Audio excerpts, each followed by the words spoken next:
I think one of the things that really helps me is a pretty consistent daily time, literally on my knees. It is a recognition that I'm not the king. Yeah. I'm not the boss. Right. I'm not the one. I'm not the Lord. A mentor of mine suggested that whenever I'm faced with a decision, large or small, to think about it through a grid of, would I be glad I did this or disappointed that I did this a year from now, 5 years from now, or even when I'm laying on my deathbed? You are speaking my language now, and we're nearing into some John 10:10 language, where we are starting to experience life to the full. Just let's go.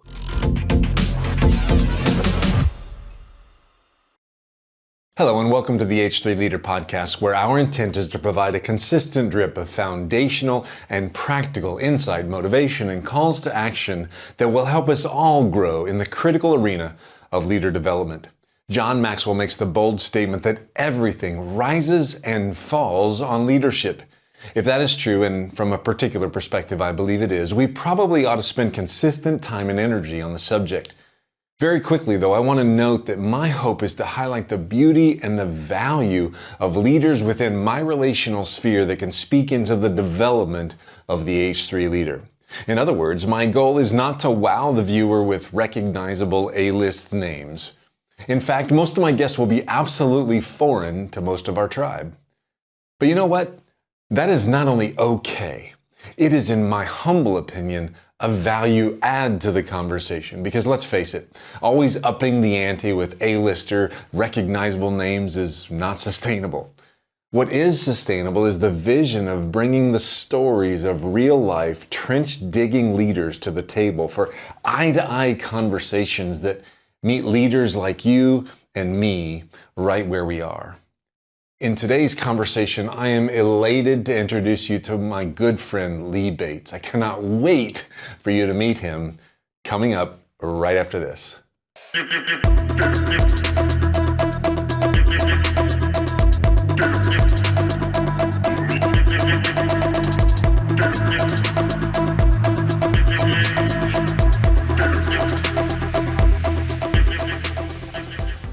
Well, Lee, I so appreciate you taking some time today to be with me, because I know you and I have been in learning and development for the past 48 hours. You flew in from your hometown and had a little something, and then the air conditioning flowing over you, and just it's really kind of gotten into your throat, and yet you still say you feel great. So thank you for, at the end of 2 long days, hanging out with me tonight. Look forward to just reconnecting with you for one, but also introducing you to my audience. So thanks for being here tonight. Appreciate it. Well, thank you so much. And it's a real privilege for me. It's an honor for me to be here with you. And when I got the invitation, I was like, of course, yes, of course I'll be here. You just tell me when to show up and I'll be there. So. Awesome, man. Well, I appreciate it. I appreciate it. Just really quickly, because my intent of this podcast is not to spend a lot of time just belaboring bios and all that fun stuff. But I would like just to share with the audience where you're from. Tell us a little bit about your family, a little bit about your business, and then we'll go from there. Great. So I'm an Atlanta native. Okay. In Atlanta basically all my life. I've traveled all around the world, but I've lived in Atlanta pretty much all my life. I've been married for 37 years. My wife and I are having the best years of our lives as empty nesters. That's great. I have a daughter, 31, a son, 29, and a son, 28. All live in relatively close Atlanta area. About the one that's farthest away is about an hour and a half away. All of them are happily married. And so I have one grandson, just born back in June. So, oh, wow. So my wife is loving being Gigi, and she gets to babysit. My daughter-in-law is a nurse. She gets to babysit a couple times a week and comes away from those times just glowing. So that's awesome. But you're brand new to grandbabies. Brand new to being a grandfather, right? And awesome. It's wonderful. That's it really awesome. Is. It's as good as everybody says it is. That is awesome. Yeah. That's awesome. Now, you and I, we're going to get into how we met in just a moment, Okay. but kind of, we met during our Convene journey, Right. correct? Yeah. But you and I have had a number of conversations just around business and building our business, and you're a consummate coach and you love helping others. Tell us a little bit about your business in the Atlanta area. Okay.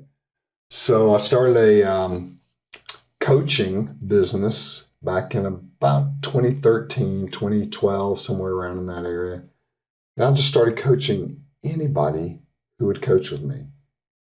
And God just gave me this vision of, yeah, you can do this. And it's very helpful for others. So I started coaching anybody. I was coaching my niece who had a business on Etsy, right? Selling little trinkets on Etsy. I would coach anybody, right? Yeah.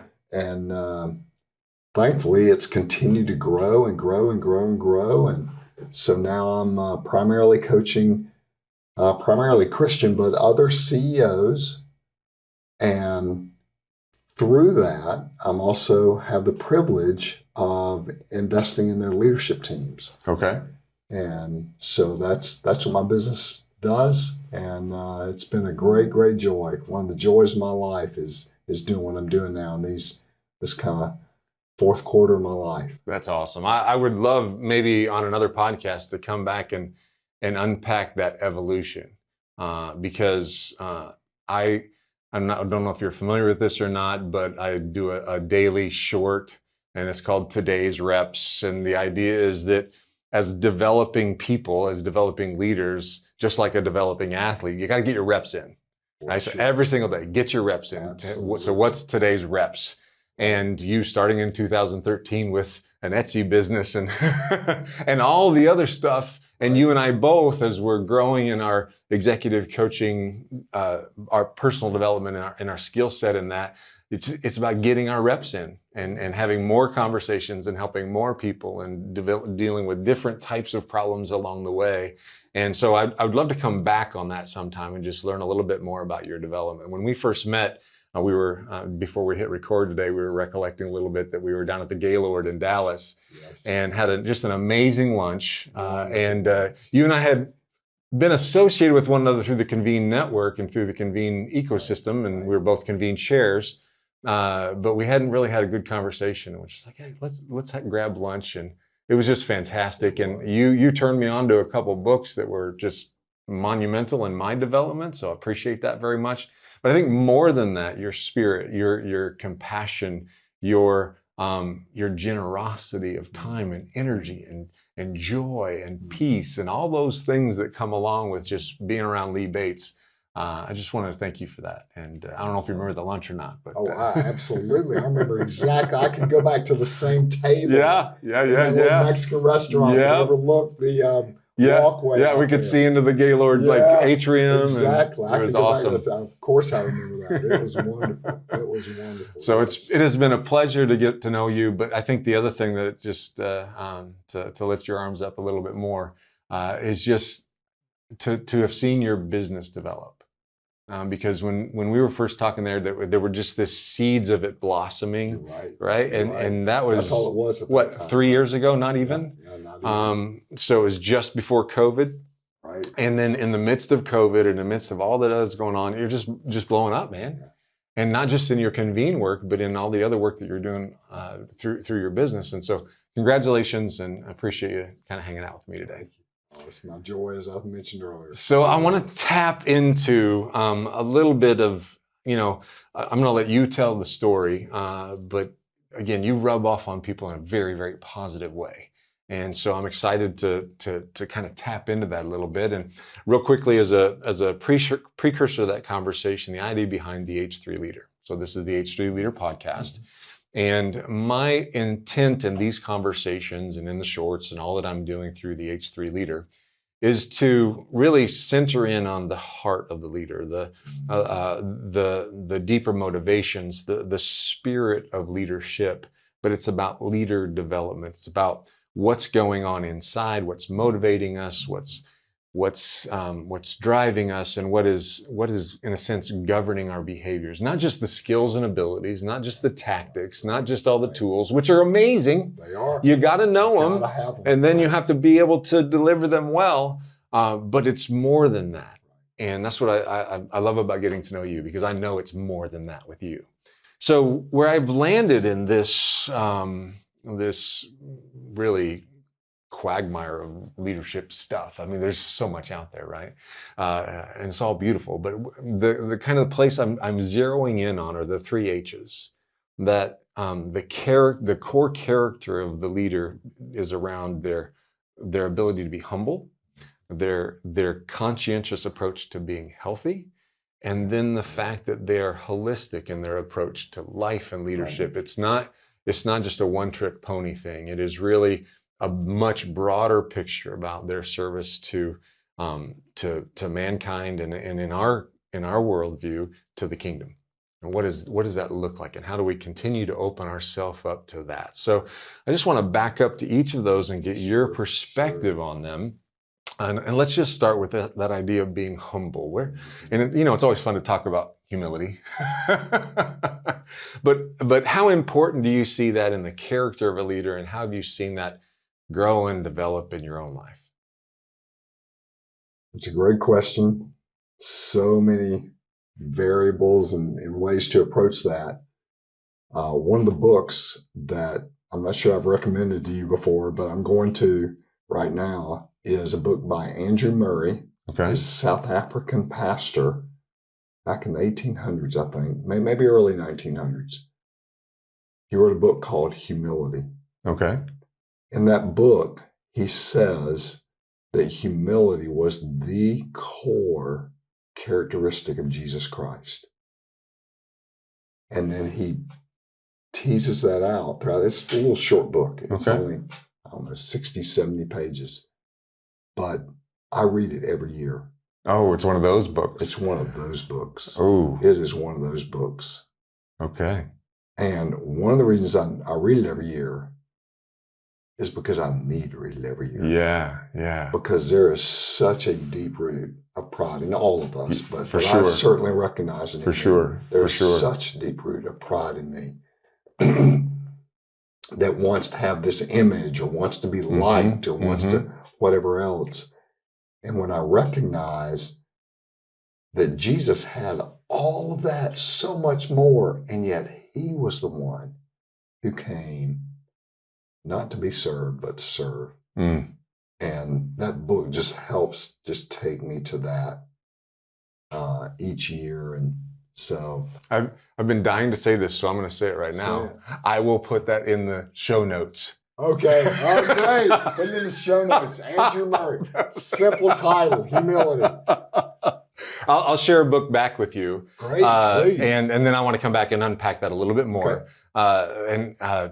First name's John, the last name's escaping me, so I'll be sure and put it in the show notes. Great. But the book is called Humilitas. Oh, wow. Okay. And so it goes back to the epidemiology, or whatever, the history of the word. Yeah. And it also draws out the significance of Christ's life in the evolution of humility and leadership. And how, if you think prior to the life of Christ, that the leader was all about being up on the throne, being the king, being the figurehead, being the one that made all the decisions, the director of everything. And Jesus came in and he just turned that completely upside down and said, no, whoever's first will be last, whoever's last will be first. Talks about coming in and being, that's when servant leadership became a thing. And it turned, literally, from a leader perspective, turned the world upside down. Among other reasons, it turned the world upside down. But even from this idea of our mental, emotional, and spiritual approach to what it means to be a leader, just flipped it on its head. So got 2 books out of today, and I look forward to checking yours out. So how have you seen that struggle in your life, and then eventually maybe even seen some victories in it through this annual reading and other things? I think one of the things that really helps me is a pretty consistent daily time, literally on my knees.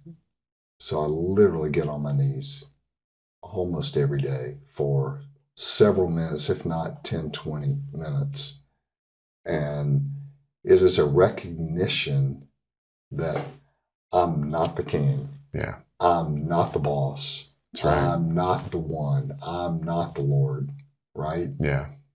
And I think the physical act of literally getting on my knees every day, and sometimes multiple times a day, but certainly one time, usually in the morning. I've got a pretty steady morning routine that I rarely ever break.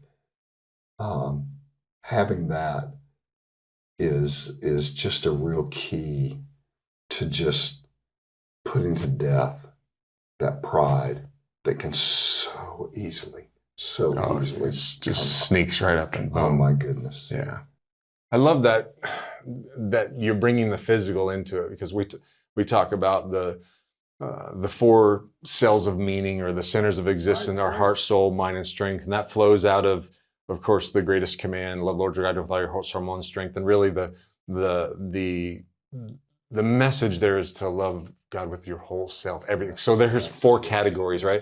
So we've got our relational heart self, and we've got our spiritual relationship with God. We've got our mental health and all this stuff. But this physical, it's not just that we can, run a mile, or, it's not just the physical, but it's the way we interact with the world tangibly, physically. And that act of getting on our knees, that physical act of submission, of posture before God. And the way that sends more than just the mental idea, or even the emotional idea, but physically, I am on my knees. On my knees. It's beautiful. And a lot of times I really do just have this image of me being on my knees and Jesus just standing there in front of me. And I just think about his love and his affection, his desire for me to live in a way that has abundant life, and just kneeling before him. It's just, it really does help me every day to more than I would if I didn't do it. So to more live in a posture of humility throughout the day, because I start my day literally on my knees before him. Right. So we talk about the need and the value of awareness. And so your morning routine that involves that activity, among other things, is really raising the awareness of who I am, where I am in this picture, and that I'm here to serve. Yes. Right. And it's not all about me. Right. Even though that comes up throughout the day, I have to put that to death and remind myself, and that's why that daily routine every morning to get back on my knees again and confess and say, Lord, please forgive me, because I know it happened again. I can name those times. And Lord, please have your Holy Spirit put a governor on me so it doesn't happen again. Right? So I can really live for the true kingdom of God rather than the kingdom of self. And forgive me if I'm a little bit forward here, but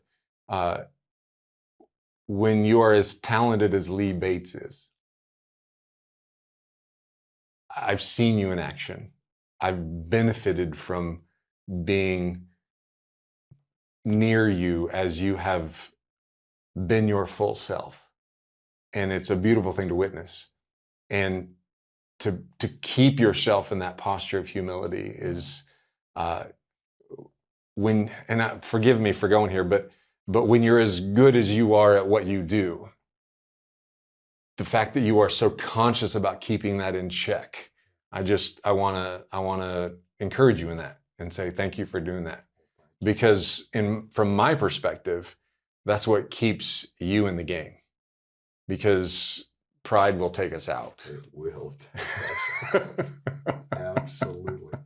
Well, if I can just interject, I think what you're seeing, to say that, I'll say thank you for that, because what I would say is what you're seeing is Jesus living in me, and you're seeing the fruit that only he can produce. That's not Lee Bates producing. You're seeing the glory of who God really made me to be. And when I really do submit to him, and it's not about Lee, it's about him, it just happens to happen through me, or it happens through Ken, right? Right. When you're at your best, that's what's going on too, right? People are seeing the Jesus that lives in you. And that's when you're at your best too. And people would say the same thing about you because they're seeing who God really created you to be. And I say amen to that. And when we live in that humility, then I can say, yeah, you're right. Yeah. You see the best in me. Yeah. But it's not me. Right.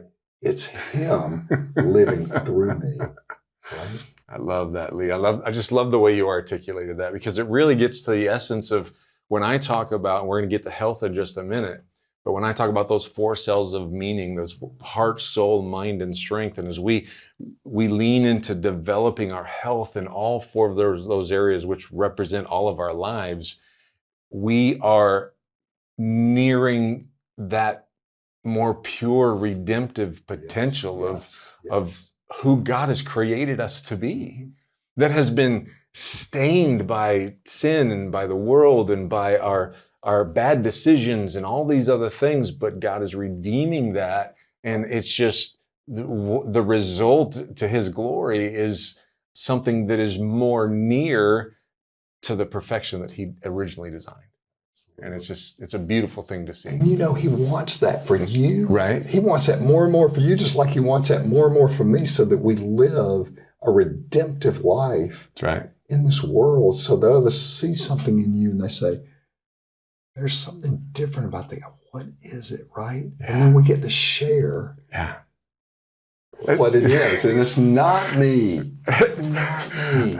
And we get to serve others in their journey of becoming who they've been created to be. Right. And can I tell you, my friend, that is such a glorious calling. It is absolutely phenomenal. And I don't want to get too much into the mutual affirmation society here, but it is such a privilege and an honor to know you in this journey and to be a part of it with you. So thank you for that. Let's shift a little bit over into the health side of things. So when we talk about the need for health in our lives, it's very easy to lean to the physical. Sure. And that's okay. It's important.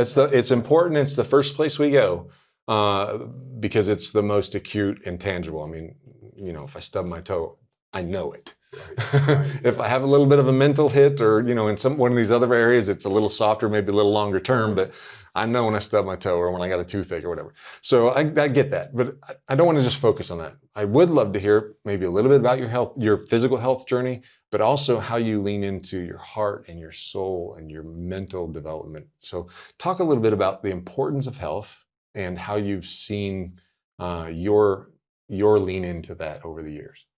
Okay. I think one of the places I want to start is I love, and I'm sure you do this with your Convene group. I do it with my Convene group. One of the things that we say in my Convene group is all good leaders have a I used to statement. I used to. Unpack that a little bit. What do you mean? Okay, so I used to exercise this way, but now I'm doing this differently. Or I used to use this app on my phone and I found something better. Or I used to not really date my wife, but I'm dating my wife. So it speaks to growth and development. Growth and development, okay. Exactly. That's the whole point. Okay. That instead of sitting back and being in this comfort zone, we're leaning into growing. Okay. Right? Yeah. So all good leaders have a I used to statement. So one of my recent I used to statements is since July 31st, I used to take warm showers. You are speaking my language, my friend. As of August the 1st, I've only taken cold showers. Oh. Up until today. Wow. And yeah. So only cold showers. I haven't touched the hot at all. And part of it is, I know there's some health benefits. My son's exercise physiology major. He can elaborate on all the literal health benefits of taking a cold shower. Right. But one of the things you mentioned, the mental side of this as well as the physical, and that's part of it that I want to lean into initiating with something that's uncomfortable Mm-hmm. Mm-hmm. every single day. I want to lean into something that is uncomfortable for me so that when something that I don't expect happens to me that's uncomfortable, I'm so much more prepared, Yeah. both mentally, physically, physiologically, spiritually, in every way. I'm more ready to address whatever that may be. I absolutely love that reasoning because we live in a world that seeks comfort. Okay. Absolutely. And I understand that. Yeah. Okay. I'm one of those guys, right? But if you take that to its extreme, and my goal is to seek comfort, and we live in an affluent enough society that I can be pretty comfortable most of the time. Absolutely. And then something inevitably happens, because it will. It will. I don't know how to respond. Exactly right. I don't have the tools. I don't have the stamina. I don't have the mental Preparation. acuity. I don't have what I need to be the person I want to be. Yes, in that moment. Right. So if I can regularly test myself and push into those discomfort zones, then when this happens, I'm like, no big deal. Right. Okay. Maybe not no big deal, but I'll be so much better prepared. Fair enough. Yes. For that. Yeah. Than I would be if I wasn't. Yeah. Doing some of these things where I intentionally put myself in that. Yeah. And it hasn't gotten much easier. Still, there is a mental commitment. It is. And I'm thinking, maybe today I'll turn on the warm-up. Yeah. Right. This morning, and we're in a hotel, right? Yeah. So this morning I was thinking, maybe I'll just take cold showers only when I'm at home. But when I go on the road, I'll take. That's called rationalization. Exactly. But you know what? When I stepped in the shower, I turned on only the cold. Good for you. Good for you, because so I've been in the cold shower range for a long time now. Have you really? But mine is always end with cold. Oh, end with cold. So now you're challenging me. I'm gonna consider this. Okay. But I went from a season where it wasn't just ending with a particular length of time, but it was like 5 minutes. And so it was an extended time, and it happened to be midwinter when the water's a whole lot colder. Boy. And so, but I don't want to get too far off on that, but I'm kind of reflecting back to you that I've seen such value in it. Yes. And it's hard to explain to someone who's like, I'm never going to take cold shower. I'm not trying to convince you to do that. I'm not trying to convince anyone to do that. Yeah. But I would encourage your audience to do something where they're putting themselves into a situation that's uncomfortable. Right. On a regular basis. Yeah, because again, it is, my tagline is every day is training day. Yeah. That's training.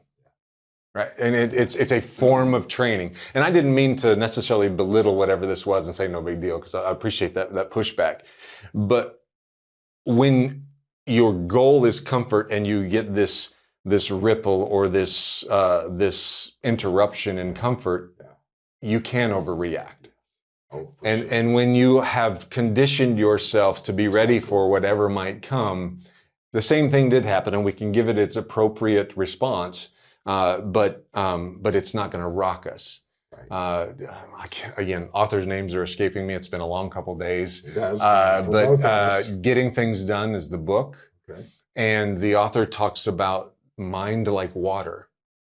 And so he uses list programs and those kind of things. That's just the way he gets things done. But the imagery of mind like water is exactly what we're talking about. That when you look at a lake that is super calm, and it's just like that early morning before the wind and the speedboats have hit it, and you throw a pebble in it, that still lake gives a little ripple, then it returns to calm and it responds appropriate to whatever. And you throw a big rock into it, a lot bigger splash and ripples, but eventually it returns to calm.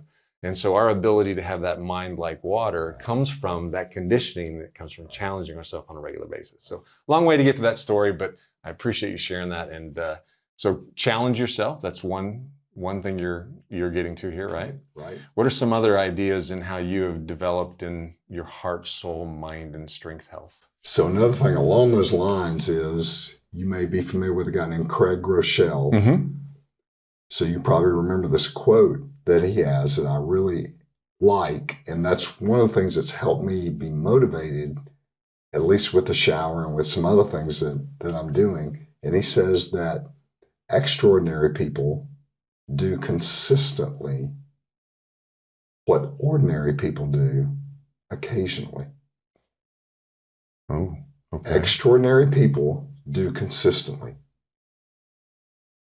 every single day or every hour or every week or whatever the rhythm is. They do it consistently what ordinary people do occasionally. And if we think about that, apply it to anything. Apply it to your spiritual life, walking with Christ. Apply it to going to the gym. Apply it to anything, your business, right? The extraordinary people do consistently what ordinary people do occasionally. Yeah. Because a lot of us do things occasionally that are really, really good, but for a variety of reasons, we don't do it as consistently enough as we need to and or should.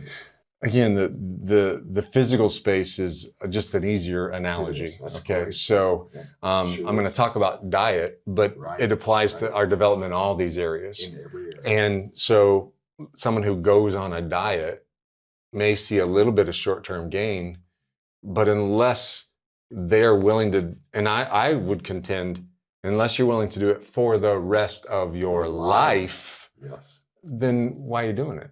And I don't mean to be negative or to belittle the effort. Not at all.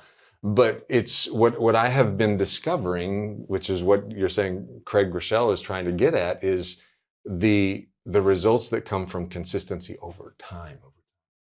Yeah. Consistency over time, because I mean, diets are a dime a dozen. It seems like people are jumping on them right and left, but if you really want to have that lasting effect, and that could be in our spiritual development, like you said, or our relational development, the development of our EQ, our mental development, our reading habits, however we are learning and growing, and in our physical development, even our skill set development, not just like I want to get in shape and I want to be able to run but my ability to do certain things or to act in certain ways consistently, those take practice over time and diligence, and the long-term compound effect is where the value is. So I appreciate you taking us there a little bit. Yeah, good. Anything else to say on that matter? I think something else that helps me with being consistent is a mentor of mine suggested that whenever I'm faced with a decision, large or small, to think about it through a grid of, would I be glad I did this or disappointed that I did this a year from now, 5 years from now, or even when I'm laying on my deathbed, ready to enter eternity. So something as simple as this morning, waking up, a little bit of a froggy throat, laying in bed, the alarm goes off, and I predetermined I was going to the gym this morning. And we had a 7 a.m. call. 7 a.m. to be at breakfast. Yes, right. And the alarm goes off at 4:45.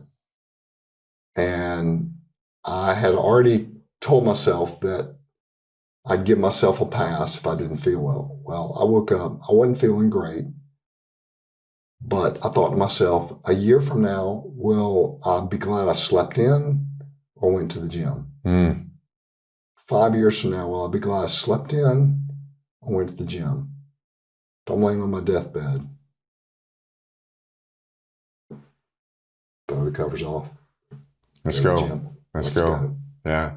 Let's go. And that speaks, I think, to having a longer term view on everything that we're doing, right? We're not going for short term satisfaction. We're opening up to the long view and saying, what do I want out there? That's beautiful. I love almost it. Every decision that we make, I can't think of a decision that would not be better served by taking a long-term view. It doesn't matter what the decision is. If we take a longer-term view of that decision, I would say, always make a better decision. Love it. Rather than just having just the short, just right here. When we take a long-term view of what this action will have, then we always make better decisions. I just absolutely love it. Let's transition, though, into this idea of being holistic. Okay. So I'm curious, because I could spend a little time unpacking my definition of it, but how does that word first land for you, and how can you see that possibly impacting your leader development? So when I think of the word holistic, I think about, obviously, the whole part of our life. And as we look at Jesus, we see him having a physical life, having a spiritual life, having relationships, and all of that is important. So just thinking about the importance of all these aspects of our life, we can't just center in on just a spiritual life to the exclusion of our physical health, or we can't just center in on mental or whatever aspect. So there has to be, to your term, there has to be a holistic view of that. So that's the first thing that comes to mind. Yeah. How have you, in your own development or your maturation in life, how have you seen maybe the temptation to just zero in and stick here, or actually expanding out? Because the mindset behind kind of anchoring in on this word is the idea that there are people that are great at X, whatever X is, that is their thing. Right. And there could be this perspective that they're so good at X that they must be a leader, and I'm going to put them in a leadership position over X. But that doesn't serve the broader need of the people that they're leading. That they can teach them how to do X, but how are you opening up your learning and your development and your exposure to the world and your sense of responsibility to the broader need? So I'm curious, as you have grown and developed, how have you tackled new horizons? How have you expanded your view of responsibility as a leader? Well, the first thing that comes to mind is thinking about serving others. That's where it starts for me, rather than it being about me and or my company and or my Convene group or whatever it would be. But when I have a perspective of how can I serve others, then that frees up and opens up the opportunity to really do what would serve others and holistically help them. When I think about serving others, one of the ways that practically happened in my life as a coach is I began coaching CEOs, and they would say to me, one of the challenges they had somebody, as you just described, that was a great salesperson, or they were great at HR, or they were great in the maintenance area, or they were great in operations. The list goes on and on and on.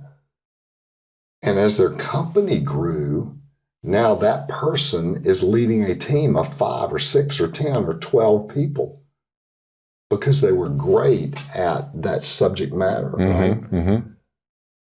But they never had leadership tools and skills. They'd never been trained in that area. They were great. Really good at doing. They're really good at doing that subject, but leading others to do that.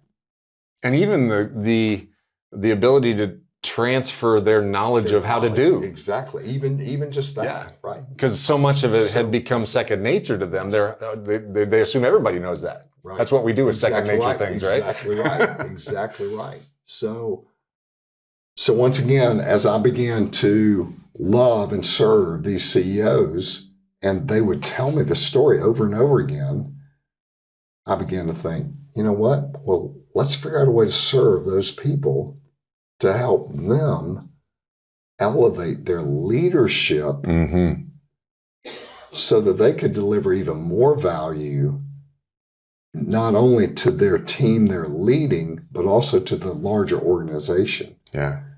And so as we began to just put together some of those, that training and those skills and bring some of those tools to bear, that's part of what's helped the business that I run continue to grow. So you were able to observe that practical need, and then in your heart of service, develop a way to meet that need. Just meet the need, right? Just go and meet the need. And what kind of value does that bring to the organization? How have you seen the fruit of that effort? Well, some of the words that have been used have been transformational, not just in the person that's there, but the ripple effects throughout the organization as these leaders begin to serve and lead in a way that's so much more healthy. That they see that in a way, the people that they report to, these people see that in a way, and then these people see, they begin to disseminate that to the others. And it's really just so exciting to see the transformation of the culture of the organization. The other thing I would say is that the people who don't want to lean into that, they self-select out. That's where I wanted to go. So I appreciate you going there because there is well, I'll call it a mature awareness and a humility that acknowledges I'm not very good at this part of it. Right. I was an expert here. Right.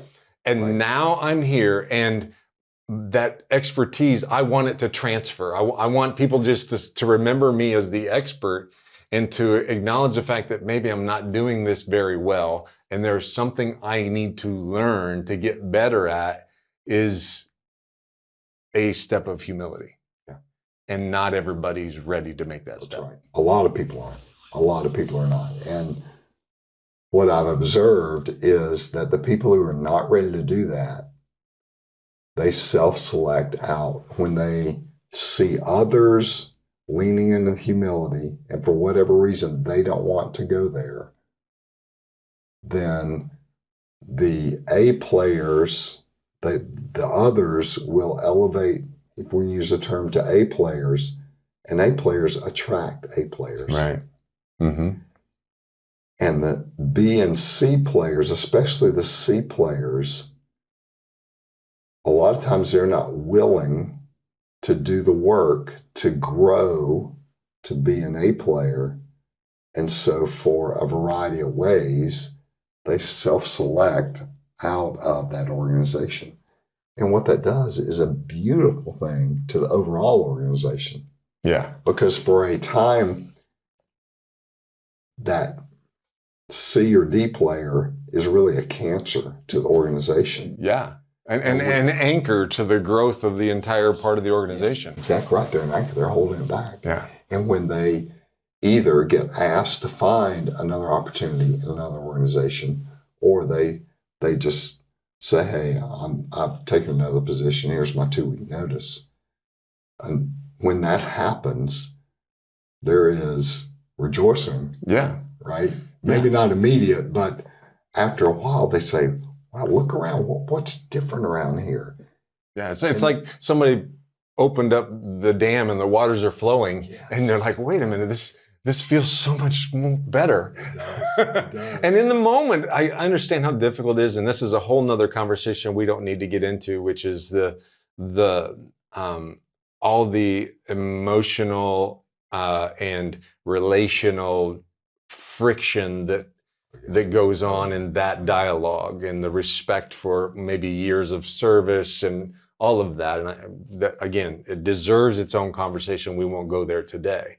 But the after effect, when that finally, that's behind us now, and we're moving forward, and now we have people on the team that want to be on the team and want to grow and want to pour into the success of one another. And support each other. And so, yeah. I don't know why, but it works better. So much better. So much better. Don't mean to overstate the obvious, but it is a beautiful thing. Right. A beautiful thing. You know, the tagline of my company, Providence Coaching, is greater results, less drama, is what you were talking about. Mm-hmm. So that everybody enjoys more freedom. Oh, I love that. I love that. So that's the tagline of my little company. Because when that happens, when you have people that self-select out, or we help them move out of the organization, then greater results begin to happen with less drama around the team, because everybody's doing this together with the same rhythm, with the same cadence, with the same effort, in the same direction.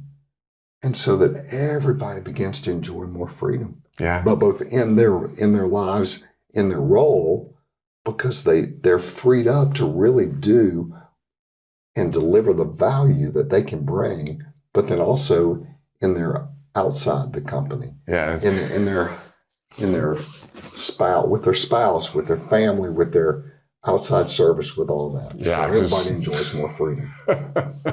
Now you are speaking my language now, and we're nearing into some John 10:10 language, where Yes. we are starting Yes. to experience life to the full. Love it, Just right. let's go. Yes. But again, a conversation for another day.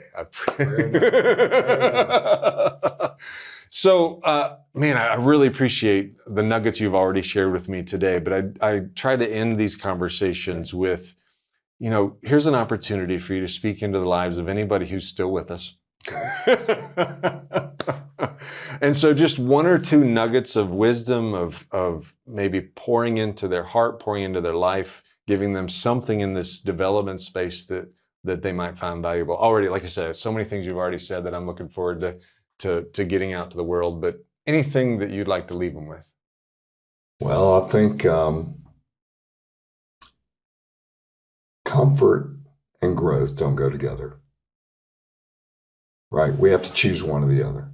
We can either be comfortable and stay where we are, or we can lean into growing to become who God's called us to be. And I think one of the lies the evil one tells us is to just stay in the comfort. Don't push, don't follow, whatever the lie is, you've got enough, Especially as we get older, right? Especially as we get older. Exactly. I've kind of earned this. Exactly right. I mean, I'll be 61 next month, and I could just sit back and coast. And I picked up taking cold showers, right? when I'm 60 years old, right? But that's what God calls us to, not taking cold showers. Right. But God calls us to be more and more like Him. And I think as we abide in Christ, going back to staying in His Word and literally spending time on our knees and abiding in Him as a branch in the vine, then that's how the fruit gets produced. And that's what we're really here on this earth to do, is to be His ambassadors. That's right. And to just continue to be faithful in that. We don't produce the fruit. He's the one that produces fruit, but He does call us to be faithful. And there's this mystery of His providence and our effort. And He does call us to be wise in that. Yeah, and it's something it's a tension that I continue to wrestle with, and I'm trying to figure that out, right? But to be aware that tension exists, and we need to lean into it. And I get it. I get a similar spirit from you, but I want to be Caleb. Yes. I want to be 80 years old saying, "Give me the hill country." Yes. Yes. And the only way that I'm going to be able to do that is if now in my late 50s, and I wish I would have, I don't live with regret. Right. So I'm accepting everything that has happened before. But as the scales fall off of my eyes and I start to become more aware of my need to be ready for the coming years, how do the only way I'm going to be able to say that when I'm 80 is if I, in the right sense of the word, get my acting gear now that I'm 57. So appreciate that. So comfort and growth don't coexist. They don't coexist. All right. And we have to choose every moment of every day where we're going to live. And the growth mindset is what I think Christ calls us to. Yeah, I mean, we are called to become like Christ, and He's perfection, so we're not there yet. Right. And so we have to do our part to be faithful, and then let God produce the fruit that He does to make us attractive. Amen. Amen. To each other, as followers of Christ, but more importantly to the lost world. And that really is our greatest joy, of seeing others come to Him, not because of the efforts that we do, but because God makes us beautiful and makes us who He created us to be. And people see that in you, and they want to know what it is. And we have the great privilege of introducing them to our Father and saying, the old classic that we're just beggars who know the King. Man, hey, come with me and let me introduce you to the King, because now I'm His son, and He'll gladly welcome you in as a son. Oh man, Lee, I love your spirit, and right now I just love the way you're able to articulate it. So thank you very, very much. This tension that is growing in me, and again, it's part of this awareness that I've been. I'm thankful for, that comes through conversations with people like you and others, that looks to the fruit of our lives as a reflection of the life we've been called to live. But there's a flip side to that too. And that is the fruit there? And if we struggle to see the fruit in our life, that we are encouraging others to, man, wouldn't you want to have this life? And life is hard. I acknowledge all of that, and I'm not. This isn't meant to be a judgmental position, but for me personally, I had to take a look and say, is my life a reflection of something that someone else would want? And if it's not, why not? And what's my role in being that ambassador, being that representative, being that, for lack of a better term, the model of what it means to pursue Christ and to bear the fruit that others might see and say, wait a minute, what's different? And I'd kind of like to know a little bit more about that. So I want to take ownership of that in the right sense of that word, my responsibility. Absolutely. And then the other side of it is to be willing to, in the right spirit, we've talked about humility, but what does it look like to show that off a little bit? Not in a braggadocious way, but to be a city on a hill. To be a lamp on a lampstand, to not put a bushel over it. And I just want to thank you, Lee, because you sitting here with me tonight and having tonight's conversation is what this is all about. Wow. It is about, and we've gotten a little bit more into the spiritual side of tonight's conversation, and I thank you for that. It's not always going to be that way.